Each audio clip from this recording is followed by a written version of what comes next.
제가 한국 서울에 다시 오게 되어서 정말 기쁘고 영광입니다. 사실 제가 과거에는 주기적으로 방문을 했었는데 이번에는 코로나 이후 처음으로 한국을 온 겁니다.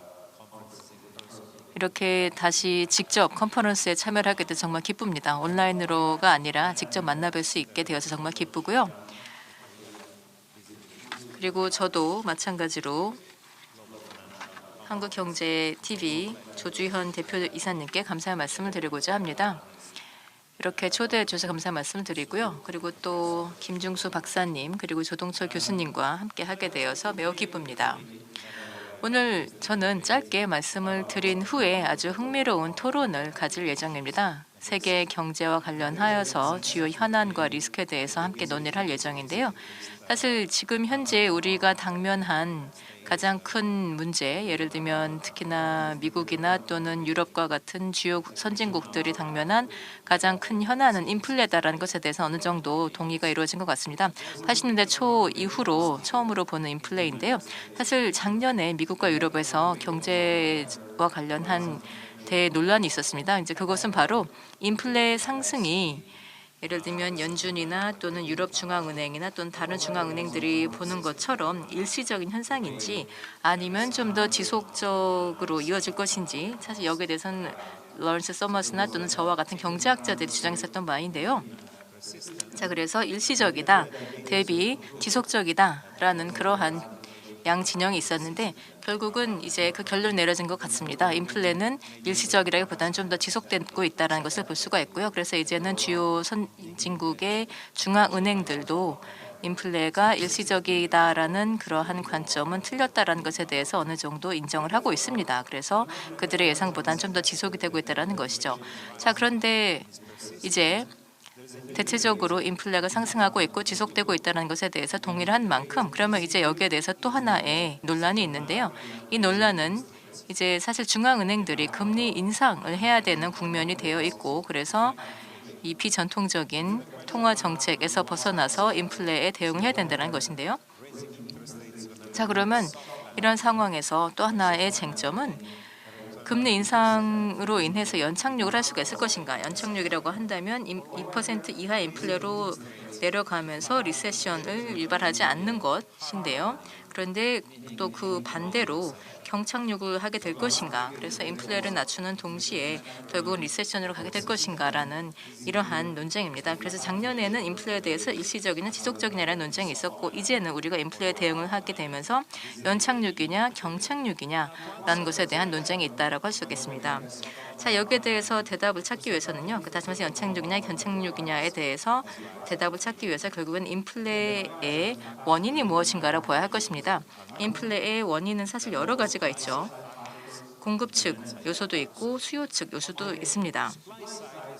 자, 그러면 공급 측을 보게 된다면 여러 가지 부정적인 총수요 요소가 있었습니다. 그래서 생산 원가도 상승하게 되고 또 인플레도 상승하게 되고 그리고 경제 성장은 둔화시키는 이것은 스태그플레이션 쇼크라고 할 수 있겠습니다.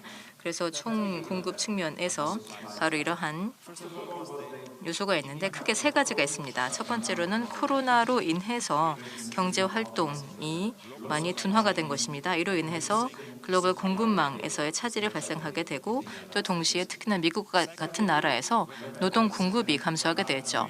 두 번째는 물론 또 우크라이나 전쟁이 있는데 이로 인해서 에너지 가격 또 유가 또 천연가스의 가격이 급등하게 되었고 또 산업용 금속이라거나 또는 비료 등과 같은 가격도 상승하게 되었다는 겁니다.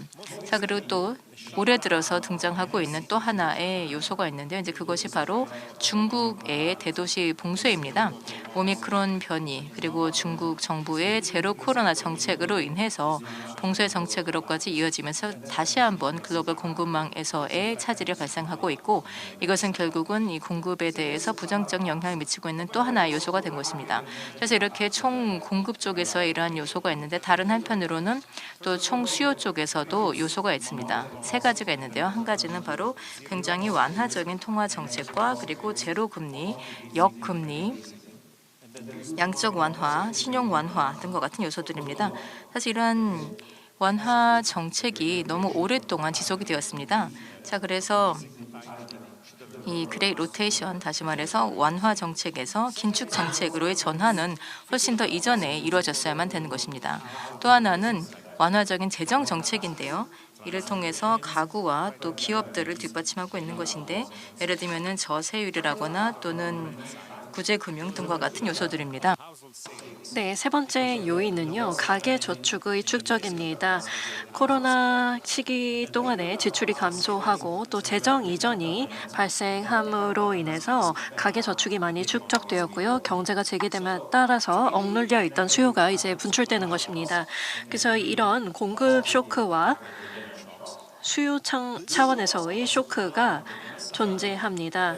공급과 수요 차원에서의 이러한 쇼크는 임금 가격 나선형 증가를 로 이어지고 있고, 또 인플레이션 기대의 디앵커링을 야기할 위험이 있습니다. 1970년대 스태그플레이션과 비슷한 상황인데요. 저처럼 나이가 드신 분들은 1970년대 상황을 기억하실 것입니다. 1970년대에 스태그플레이션의 원인은 두 번의 총공급 쇼크 때문이었습니다. 1973년 이스라엘과 아랍 국가 간의 욤키푸르 전쟁과 두 차례의 석유 금수 조치와 유가 급등으로 이어진 1979년 이란 혁명이었습니다. 이러한 공급 쇼크에 대응하기 위한 완화적 통화 및 재정 정책이 있었고요. 그것이 스태그플레이션으로 이어졌습니다. 인플레이션은 증가하면서 성장은 감소하는 것이었죠. 이런 스태그플레이션 충격을 감안했을 때 당연히 전 세계 중앙은행들은 아주 어려운 딜레마에 직면할 수밖에 없습니다. 인플레이션이 굉장히 높으면서 경제 성장은 줄어들고 있기 때문입니다. 그렇기 때문에 인플레이션에 관심을 갖고 인플레이션이 치솟는 것을 피하려면 통화 정책을 더욱더 빨리 조기에 긴축을 해야 합니다. 그런데 그런 정책을 취하게 되면 경기 침체로 이어질 수 있고 또 경착륙이 이루어질 수 있습니다. 반면에 중앙은행이 성장과 일자리에 초점을 맞춘다면 정책을 조금 더 천천히 정상화해야 할 것입니다. 그렇게 된다면 인플레이션이 치솟으면서 목표 인플레이션을 초과하는 그런 상황이 지속적으로 이어질 수 있습니다. 그렇기 때문에 이러한 상황에서 중앙은행들은 긴축 정책을 취하더라도 경기 침체를 일으키지는 않고 인플레이션을 목표치인 2%까지 끌어내릴 수 있기를 바라고 있습니다. 바로 연착륙이죠. 하지만 지금 현재 인플레이션의 수준들을 감안했을 때 굉장히 높은 수준의 인플레이션이 지속되고 있다는 점을 감안했을 때 정책 금리를 매우 크게 인상해야만 인플레이션을 목표치로 되돌릴 수가 있기 때문에 이런 연착륙은 쉽지 않을 것으로 보입니다. 작년에 인플레이션이 과연 일시적인 것이냐 혹은 지속될 것이냐라고 논의가 있었지만 이제는 우리가 이것이 지속적이었다는 것을 알 수 있습니다. 경착륙이냐 연착륙이냐의 논의에 있어서 선진국들이 인플레이션을 통제하려는 그런 노력에서 경착륙의 가능성이 더 높아졌다는 것이 제 개인적인 견해입니다. 미국 같은 경우에는 또한 유럽과 기타 선진국에서 경착륙이 일어날 가능성이 60% 이상이라고 생각을 합니다. 2년 이내에 이런 선진국의 경기 침체 가능성이 굉장히 높습니다. 이 경착륙과 연착륙의 시나리오를 비교해 봤을 때 만약에 중앙은행들이 인플레이션을 강력하게 통제하기 위해서 금리를 인상한다면 경기 침체를 유발할 가능성이 있습니다. 만약에 그런 상황을 당면하게 된다면 인플레이션을 목표치로 내리는 것을 포기할 수도 있습니다. 그렇게 된다면 인플레이션이 지속적인 증가로 이어질 수가 있습니다. 그렇게 된다면 스태그플레이션으로 이어질 수 있습니다. 왜냐하면 인플레이션으로 인해서 또 경기 침체가 벌어질 수 있기 때문입니다. 또 오늘날보다 조금 더 매와 같은 정책을 취하지 않을 수도 있습니다. 왜냐하면 지금 현재의 경제를 살펴보면 민간과 공공부채가 많이 존재하게 될 경우에 만약에 긴축 정책이 수행하게 된다면 채권 시장이 붕괴하고 신용 시장과 주식 시장이 붕괴될 수 있습니다. 그렇게 된다면 중앙은행은 경제학자들이 부채 함정이라고 부르는 이 함정에 빠질 수가 없습니다. 중앙은행이 인플레이션과 싸우기 위해서 긴축을 못하게 되는 그런 상황이 일어날 수도 있습니다. 지난 몇 달 동안 올해 저희가 목도한 것은 중앙은행들이 이제 금리 인상을 시작한 지 초기이지만 이미 주식시장을 보면 S&P라든지 나스닥을 보게 되면 금융시장이 얼마나 취약한지를 알 수가 있습니다.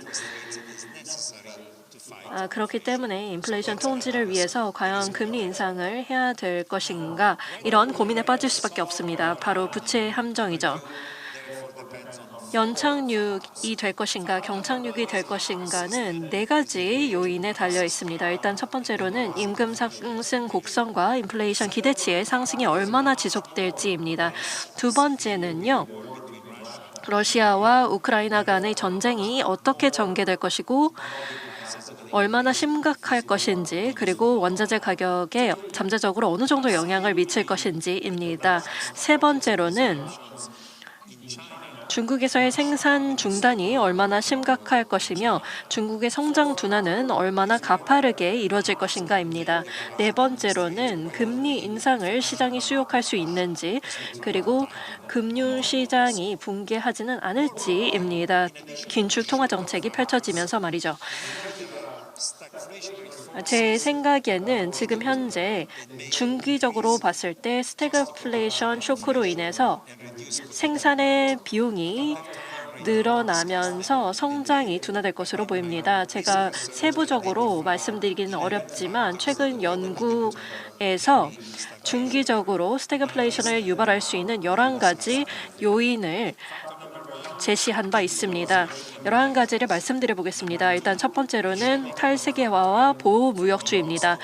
두 번째는 저비용 지역에서 고비용 지역으로의 제조업 리쇼어링입니다. 세 번째는 인구의 고령화, 네 번째는 남쪽에서 북쪽에서 그리고 빈곤 지역에서 부유한 지역으로의 이주 제한이고요. 다섯 번째로는 미중 디커플링입니다. 여섯 번째 요인은 전지구적인 기후변화입니다. 이로 인해서 에너지나 식량과 같은 생산 비용이 높아지는 것이고요. 일곱 번째는 반복되는 팬데믹, 여덟 번째는 사이버 전쟁, 아홉 번째는 소득과 부의 불평등에 대한 반발로 임금 인플레이션이 증가하는 것입니다. 열 번째 요소는요. 미국과 서방의 경제 정치적인 질서를 도전하는 중국, 러시아, 북한, 이란과 같은 세력 간의 갈등입니다. 11번째 요인은 미국 달러의 무기화입니다. 러시아와 같은 라이벌 국가들을 대상으로 미국 달러가 무기화되는 것, 그리고 주요 글로벌 준비 통화로서의 미국 달러의 역할이 점진적으로 축소될 위험입니다.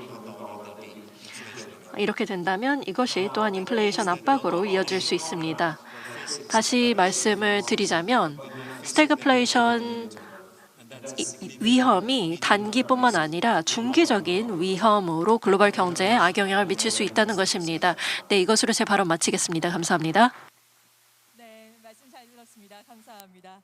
누리엘 루비니 교수님의 유익한 발표 잘 들었습니다. 사실